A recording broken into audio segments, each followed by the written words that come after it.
Welcome to commodityssuccess.com। आज की ये मेरी वीडियो इंट्राडे ट्रेडर्स के लिए है और इस वीडियो के थ्रू मैं आपको तीन चीज़ों के बारे में बताना चाहूँगा जिनको मैं खुद पर्सनली यूज़ करता हूँ। सबसे पहली चीज़ है हमें कितना स्टॉप लॉस लगाना है किसी भी ट्रेड के लिए, किसी भी ट्रेड के लिए हमारा टारगेट कितना होगा और हम किसी भी एक ट्रेड के अंदर कितनी क्वांटिटी के अंदर ट्रेड करेंगे।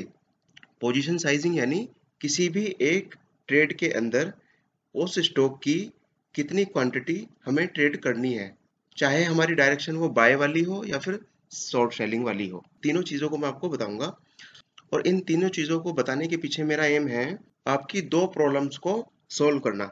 सबसे पहली प्रॉब्लम होती है कि आपने किसी भी स्टॉक का टेक्निकल एनालिसिस किया और टेक्निकल एनालिसिस के बाद में आपने डिसाइड कर लिया कि मुझे इस स्टॉक के अंदर लॉन्ग जाना है या शॉर्ट जाना है, यानी कि मुझे इस स्टॉक को बाय करना है या शॉर्ट सेल करना है। उसके बाद आपने स्टॉप लॉस अपना फिक्स किया और टारगेट फिक्स किया।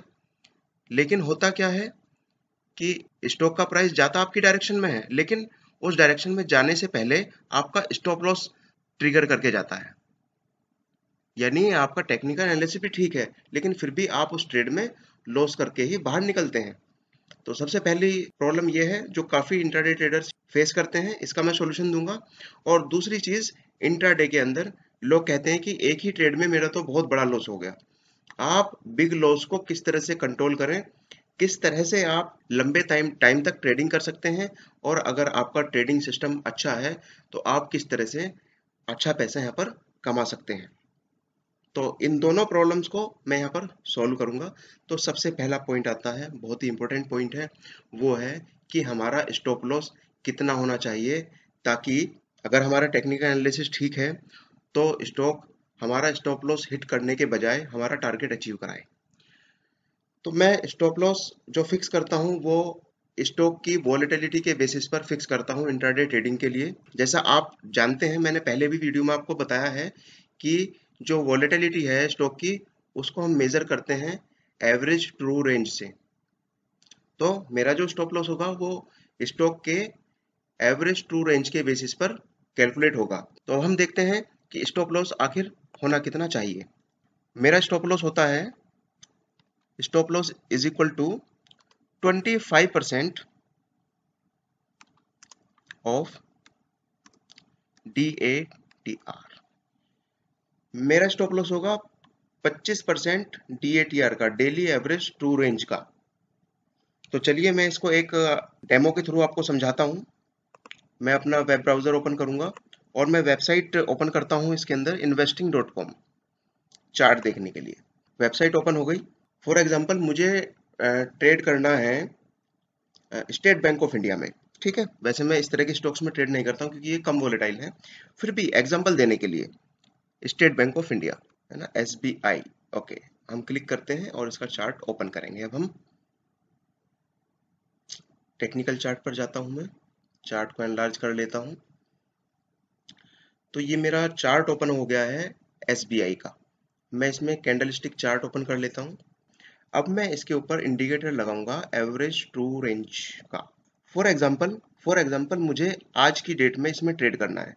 आप एज्यूम कर लें कि आज डेट है 26 मई। वैसे तो 27 है, लेकिन आज मार्केट क्लोज्ड है, तो हम ये एज्यूम करके चलते हैं कि हम 26 मई को हम इसके अंदर ट्रेड करना चाह रहे हैं।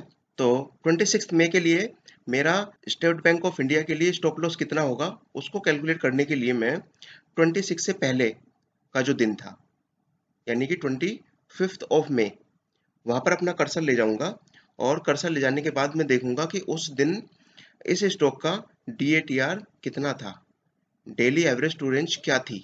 ठीक है, आप इधर थोड़ा सा ध्यान दीजिएगा, यहाँ पर ये आपको ATR दिखाएगा इस स्टॉक का।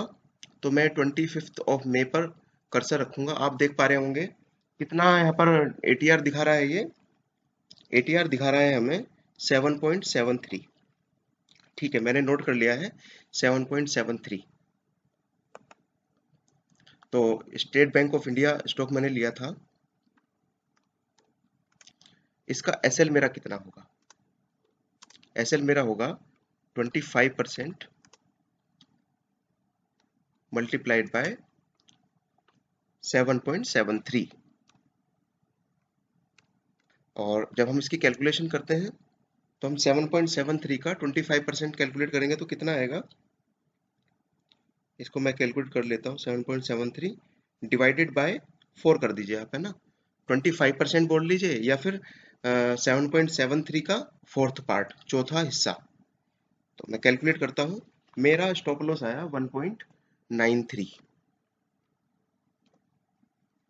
अब आप देख रहे हैं ये आया मेरा 1.93, लेकिन किसी भी स्टॉक का जो प्राइस होता है वो एक टिक के बराबर तो मूव करता ही है अप या लो डायरेक्शन में, ठीक है। एसबीआई के लिए टिक साइज हमारा क्या है, वो है हमारा 0.05 का। हमारा जो स्टॉप लॉस होगा वो या तो 1.9 होगा, 1.90 होगा और 1.95। इन दोनों फिगर्स में से आप कुछ भी ले सकते हैं, ठीक है, लेकिन मैं इन दोनों में से कम वाला फिगर लेता हूं। तो मेरा जो स्टॉप लॉस होगा एसबीआई के लिए वो होगा 1.9।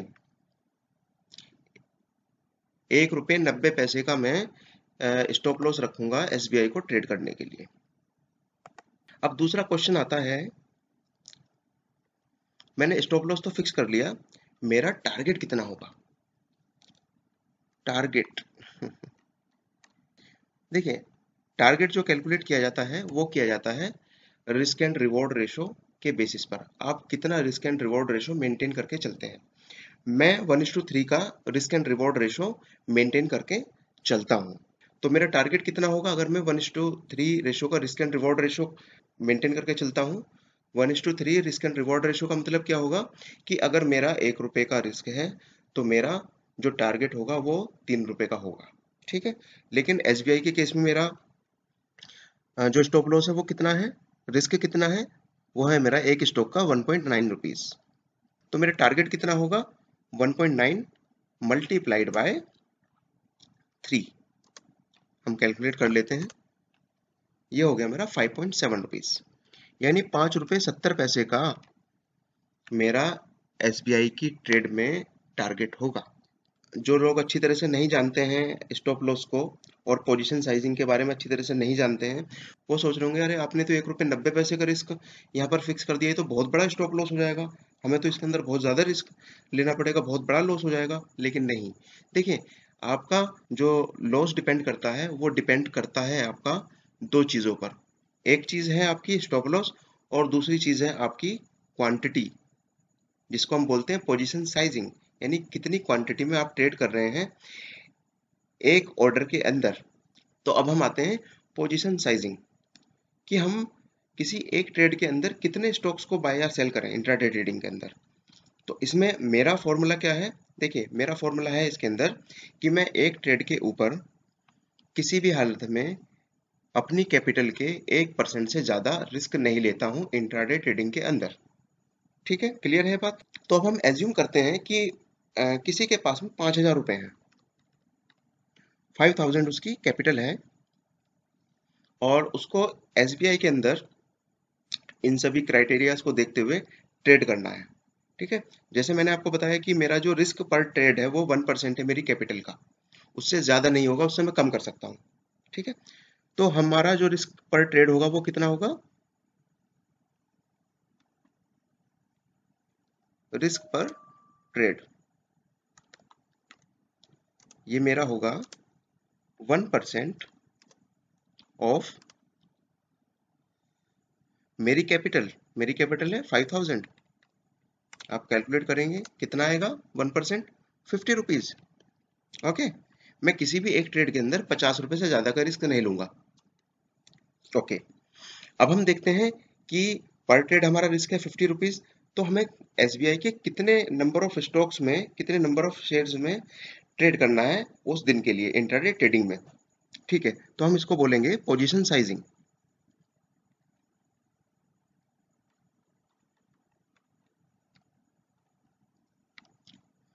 ओके, पोजीशन साइजिंग हमारी यानी कि number of stocks, position sizing, या हम इसको कह सकते हैं और नंबर ऑफ शेयर्स।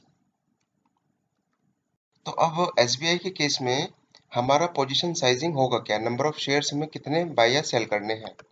हमारी लिमिट क्या होगी, मैंने पहले से ये फॉर्मूला आपके लिए इसमें पूरा लिख दिया है, जिससे कि वीडियो को बनाने में टाइम कम लगे और आप लोगों का टाइम बच सके। तो पोजीशन साइजिंग या नंबर ऑफ शेयर का फॉर्मूला है रिस्क पर trade divided by stop loss. ठीक है जी। रिस्क पर ट्रेड मेरा कितना है, मेरा रिस्क पर ट्रेड है 50 रुपीज़। 50 रुपीज़ मैंने ले लिया। और मेरा स्टॉप लॉस कितना है एसबीआई के लिए, वो है मेरा 1.90। 1.90 मैंने ले लिया। 50 को मैं 1.9 से डिवाइड करता हूँ तो नंबर ऑफ शेयर्स निकल के आते हैं 26। मुझे जो एसबीआई के स्टॉक्स बाय या सेल करने हैं इंट्राडे के लिए, वो करने हैं 26 नंबर्स में। यहाँ पर काफ़ी लोग सोच रहे होंगे कि आपने जो यहाँ पर रिस्क लिया है बहुत बड़ा रिस्क लिया है, यहाँ तो हमें बहुत ज़्यादा लॉस हो जाएगा अगर हमारा जो स्टॉप लॉस है वो ट्रिगर हो जाएगा तो। लेकिन मैं आपको बता दूं, हमारा जो लॉस डिपेंड करता है वो डिपेंड करता है दो चीज़ों के ऊपर। पहली चीज़ है स्टॉप लॉस आपका, और दूसरी चीज़ है आपकी पोजीशन साइजिंग, यानी आप कितनी क्वांटिटी में ट्रेड कर रहे हैं। ज़्यादा क्वांटिटी में ट्रेड करेंगे तो आपको ज़्यादा लॉस होगा सेम स्टॉप लॉस के लिए, और अगर आप कम क्वांटिटी में ट्रेड कर रहे हैं तो आपको कम लॉस होगा सेम स्टॉप लॉस के लिए। ठीक है जी। यहाँ पर मैं आपको अच्छे risk and reward ratio maintain करने की एक बहुत अच्छी एडवांटेज बता देता हूँ। मान लीजिए आपकी ट्रेडिंग सिस्टम की एक्यूरेसी केवल 50% है और आप 1:3 रेशियो का risk and reward ratio maintain करके चल रहे हैं, और आप एग्जांपल लें 10 ट्रेड्स का। एक्यूरेसी 50% है। इन 10 ट्रेड्स में से 5 ट्रेड्स आपकी लूजिंग ट्रेड्स होंगी और 5 ट्रेड आपकी विनिंग ट्रेड्स होंगी। जो आपकी 5 लूजिंग ट्रेड्स हैं उसके अंदर आपको लॉस कितना होगा, लॉस होगा आपको 5% का, क्योंकि आप एक ट्रेड के ऊपर अपनी कैपिटल का 1% से ज़्यादा रिस्क नहीं ले रहे हैं। अगर आप मैक्सिमम 1% रिस्क लेते हैं तो 5% का यहाँ पर आपको लॉस हुआ। और आपकी विनिंग ट्रेड्स में आपको प्रॉफिट कितना होगा, क्योंकि आपका रिस्क एंड रिवॉर्ड रेशो 1:3 है। आपको किसी भी विनिंग ट्रेड में आपके स्टॉप लॉस से 3 गुना ज़्यादा प्रॉफिट हो रहा है, तो यहाँ पर आपको प्रॉफिट होगा 15% का। तो हम अगर हम इसको देखें ओवरऑल, तो आपको प्रॉफिट हुआ 10% का। कैसे, विनिंग ट्रेड्स में 15 और लूजिंग ट्रेड में 5, 15 माइनस 5, 10% का आपको प्रॉफिट यहाँ पर हुआ। तो 10% आपकी कैपिटल का है ये, और हमारी कैपिटल कितनी थी, 5000 रुपीज़ केवल। तो 5000 इंटू 10% यानी कि 500 रुपीज़ का आपको यहाँ पर प्रॉफिट हो गया। आपको इंट्राडे ट्रेडिंग में और क्या चाहिए। और देखिए, जो सक्सेसफुल इंट्राडे ट्रेडर्स हैं वो इसके अलावा और कोई रॉकेट साइंस यहाँ पर इम्प्लीमेंट नहीं करते हैं। यही सब चीज़ें वो इम्प्लीमेंट करके चलते हैं कि अच्छा risk and reward ratio maintain करना है, पर ट्रेड रिस्क जो है वो 1% से ज़्यादा नहीं लेना है, और इस हिसाब से वो पोजीशन साइजिंग अपनी कैलकुलेट करते हैं, और उसी की वजह से वो लंबे टाइम तक मार्केट में टिके रह पाते हैं, और कभी भी उनको किसी एक ट्रेड के अंदर बिग लॉस नहीं होता है। और जो अनसक्सेसफुल इंट्राडे ट्रेडर्स हैं उनका क्या होता है कि वो बहुत अच्छा टेक्निकल एनालिसिस करेंगे, सब कुछ करेंगे, और वो सोचेंगे कि ये टेक्निकल एनालिसिस मेरा 100% चलेगा ही चलेगा, और वो बहुत ही अनसेफ गेम प्ले करते हैं, और जिसकी वजह से उनको एक ही ट्रेड के अंदर इतना बड़ा लॉस हो जाता है कि उसकी भरपाई करना बहुत मुश्किल हो जाता है। और देखिए, अगर आप बहुत बड़ा रिस्क ले रहे हैं एक ही ट्रेड पर, आपका जो लक है वो आपका लक एक दिन आपका साथ दे सकता है, लेकिन 10 दिन बाद, 20 दिन बाद, या कभी भी वो जब भी आपको धोखा देगा ना आपका लक, तो आपको इतना बड़ा लॉस होगा कि आप बिल्कुल उभर नहीं पाएंगे, आप ट्रेडिंग से बाहर ही हो जाएंगे। तो इसलिए इन सब चीज़ों का आप ध्यान रखिए। जो सक्सेसफुल इंट्राडे ट्रेडर्स हैं वो इन्हीं सब चीज़ों को यूज़ करते हैं। मैं भी इन्हीं सब चीज़ों को यूज़ करता हूँ, इसके अलावा और कोई परमाणु विज्ञान यहाँ पर यूज़ नहीं करता हूँ। So thanks for watching my video, like this video, share this video, and subscribe my channel.